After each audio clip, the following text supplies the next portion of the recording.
Very unique. I was looking up the word entity and showed up on a Canadian website under entity selection, dealing with businesses and operating, of course, in the world of legal.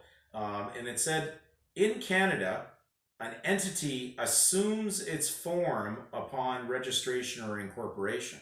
Now, you have to really look at that statement there. It says in Canada, an entity assumes. Now the word assume means deceit, fraud in law.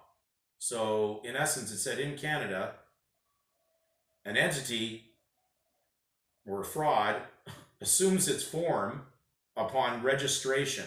Now remember, the registration of birth is a separate date from the birth date. It's completely separate. They have a registration date and then there's a birth date.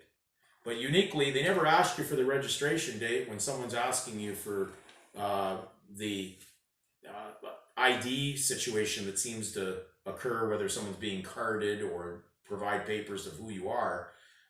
The officer is a little confused himself because he always says date of birth, but the date of birth has nothing to do with the registration date when the entity assumes its form in their system. So the registration date is really when the entity that they're dealing with comes into being.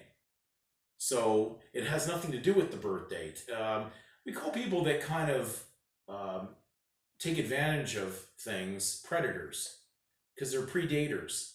They'll predate the surname showing up on the record on the same date as the given name on the birth date, but their only name that the parents had authority to give the child on the birth date was really the given name, because that's all they really had. They're assuming they have legal claim to the surname and then place it on there.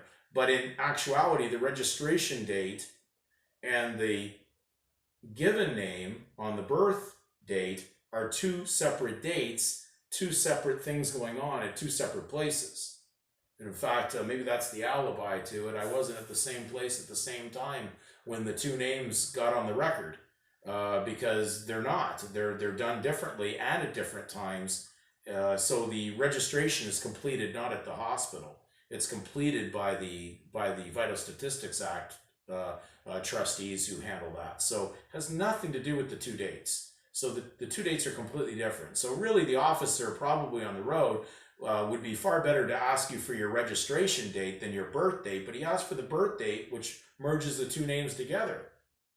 And in fact, the only thing that he has really probably authority in law to ask you for would be the assigned surname that you had no consent to have placed down on the record anyway. So it's a situation of knowledge. We're not here to cause chaos. We're just here to walk in truth and peace. Render unto Caesar what is Caesar means what is Caesar's, and Caesar doesn't have your God-given name. So should you be giving Caesar that? Or has it been the problem that too many registered Christians with registered religions that are receiving tax exemptions are too busy with confused misinformation that they're not getting from the Bible? I hope we're reading the same book. Caesar does not have authority over your God-given name, and especially when you become a baptized Christian, that name is now Christ. So one is Christ and one is Caesar's. Don't mix the two together and you won't have a problem.